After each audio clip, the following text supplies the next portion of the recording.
여러분 안녕하십니까, 강신호 변호사입니다. 헌재에서 성추행에 이어서 스토킹 의혹이 줄줄이 터지고 있습니다. 헌재에서 성추행에 이어서 스토킹 의혹이 줄줄이 터지고 있습니다. 간부급 헌법연구관 징계 절차에 들어갔습니다. 헌법연구관이 간부급이 성추행에 휘말렸다는 말이야.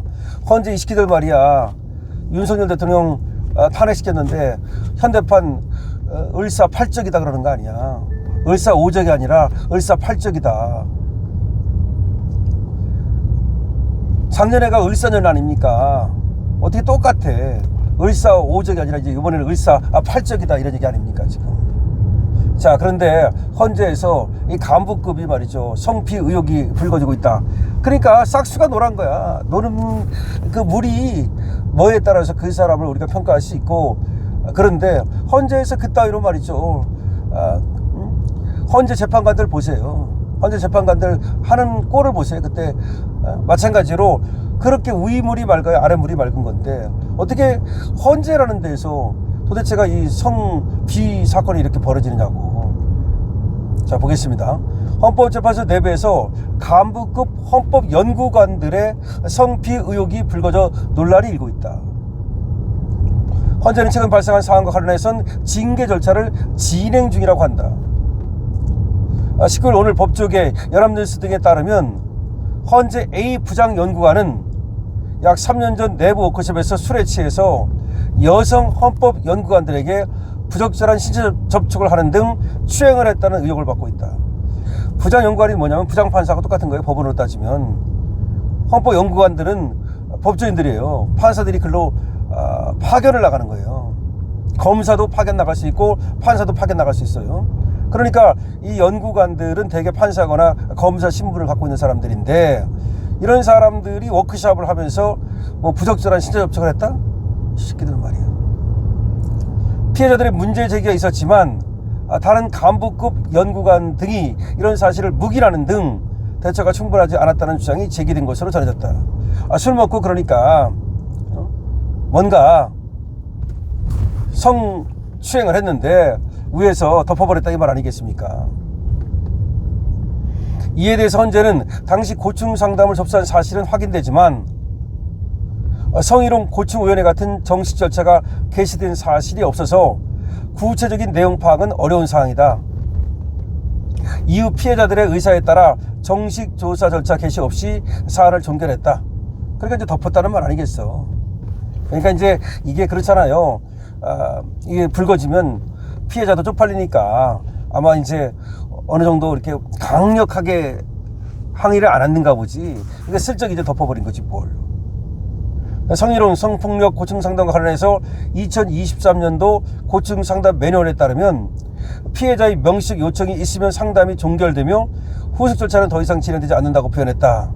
그러니까 피해자가 더 이상 문제를 제기하지 않고 명시적 요청, 피해가 더 이상 피해자 측에서 더 이상 원치 않습니다. 그러면 이제 멈춘다는 건데, 근데 헌재 사정에 정통한 법조계 인사는 연합뉴스에 뭐라고 말했냐.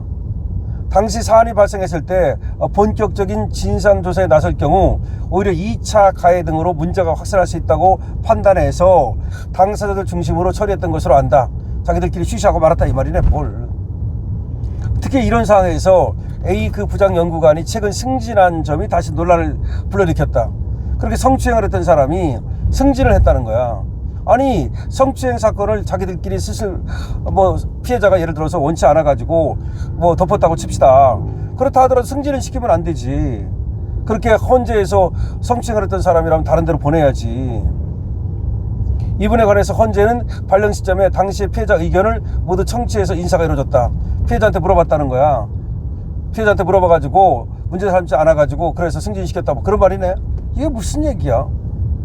그 피해자는 말이죠, 자기도 쪽팔리니까 자기도 또 드러날까봐 그래서 문제가 되는 걸 원치 않았을 수도 있잖아요. 그런 경우는 승진을 시키지 말아야지. 그리고 다른 데로 전출을 시키는 게 맞지 않아요? 근데 헌재에서는 이 건 말고도 또 다른 성비 의혹도 불거진 상태다. 여기 뭐야? 이거 성공화국이야? 뭐야 이거?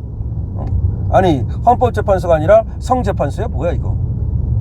B 부장연구관은 또 한 여성 연구관에게 지속적으로 연락을 시도하고 만남을 요구하며 수개월간 접촉을 시도하는 의혹으로 징계 절차를 밟고 있다. 이가 또 뭐야?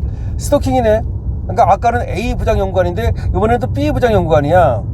A 부장 연구관은 어떤 또 여성 연구관을 갖다가 술 먹고 성추행한 거고, 이번에는 술 안 먹고 B 부장 연구관이 그 여성 연구관이 좋았는지 계속해서 연락하고 만나자고 그러고. 뭐야? 유부남일 거 아니야? 그러면 그 여성 연구관은 뭐 결혼 안 했나? 아니 뭐야 이거 쪽팔리게 말이야. 이 상황 관련해서는 최근 헌재에서 징계 의결이 이뤄져 다음 주 당사자에게 통보될 예정인 것을 알려졌다. 이건 징계가 됐대. 징계까지. 1988년 창설 이래 이런 징계는 사상 처음이다. 사상 처음이래 이런 징계는. 그러니까 B 부장 연구관, 이것도 이제 판사나 검사예요. 지금 그러니까 파견 나갔다 그랬잖아. 그런 사람이 이제 밑에 여성 연구관을 계속 이제 뭐 사귀자 그랬구만. 뭘 사귀자, 만나자, 뭐 나 너 좋아, 뭐 그랬단 얘기네. 아이고 정말. B 부장 연구관 역시 최근 승진했다. 이거 무슨 얘기야 또. 다만 헌재는 해당 부장 연구관의 경우 인사 발령은 징계 절차 개시 전이었다. 발령 당시에 신고가 있었다는 사실만으로 절차적 위법에 문제가 있어 일단은 인사 조치를 한 거다. 하지만 징계가 내려졌기 때문에 결과적으로는 승진이 뭐 안 될 거다, 뭐 그런 얘기인가 본데. 아니 승진시킨 걸 또 안 시킬 수가 있나? 아니 승진시킨 걸 갖다가 징계 먹었다 그래가지고 다시 없는 걸로 만들 수 있나? 징계는 징계고 승진은 승진이지. 아이고야 정말 이 시기들 말이야 하는 꼴이. 헌법재판관 그 위물이 맑아야 아랫물이 맑은 거고, 진실을 찾고 정의를 찾고 공정을 찾고 법치를 찾고 이런 어떤 분위기가 쇄신돼야 되는데 뭔가 문제가 생겼어. A 부장 연구관은 술 처먹고 말이야 성추행하고, B 부장 연구관은 술 안 처먹고 말이야 부하 여성 연구관한테 치근대고 말이야 사귀자고 추행됐다는 거, 치근됐다는 거 아니야. 계속해서 한 번 정도 해가지고서 안 하면 그걸 끝냈어야 되는데 뭐 계속 연락하고 뭐 만나자고 그러고. 그러면 예를 들어서 얼마나 그 안에서 같이 근무하는데 시기 말이야. 공무원이 아니라면 또 몰라. 일반 회사라면 뭐 또, 아니 일반 회사도 뭐 그렇겠지만 이게 도대체가 이게 헌법재판소가 이게 뭐야? 이거 무슨 뭐 성비위재판소야? 성비위재판소야 헌법재판소가? 이것들 전부 다 말이죠. 그야말로 내쳐야 되고, 뿐만 아니라 이 헌법재판소 이거 요새 말이야 또 무슨 위상이 엄청 높아졌어. 재판소문 때문에. 그렇잖아. 이제는 대법원 위에 있다고 지들이 말이야. 나 헌법재판소야. 그러면 그전에 대법원보다 헌법재판소가 밑에 있는 거거든요. 못한 거거든. 그런데 이제는 어이구 재판한 것도 대법원에서 확정한 것도 갖고 와. 우리가 볼게. 이렇게 돼버렸단 말이야. 근데 이것들이 지금 목에 힘이 확 들어갔는데, 그런 애들이 지금 또 안에서 말이야 지들끼리 또 이거 뭐야 또 이 안에서. 근데 이걸 알아야 돼. 이 뭐 성비라는 것이 이 분위기야 분위기. 그러니까 이런 분위기라는 게 이게 그런 분위기가 생겼다는 얘기는 뭔가 나사가 빠졌다는 얘기야. 이 조직 문화가 나사가 빠졌다는 얘기는 뭔가 이렇게 성비위가 너 저지르는 사람이라면 다른 비위는 안 저지르겠어? 예를 드는 거야. 성비위를 저지르는 사람이라면 누가 또 예를 들어서 뭐 좀 갖다 주고서 말이야 내 거 좀 잘 봐줘. 그럴 가능성이 있는 거 아니야. 가능성이. 그 다음에 예를 들어서 거기 뭐 인사라든가 무슨 뭐 다 하나가 썩으면 다 썩는 거 아니야. 하여튼 헌법재판소 이 성비위 재판소가 돼버렸습니다. 큰일입니다. 여러분 어떻게 생각하십니까? 강시열투입니다. 좋아요 구독을 부탁드립니다.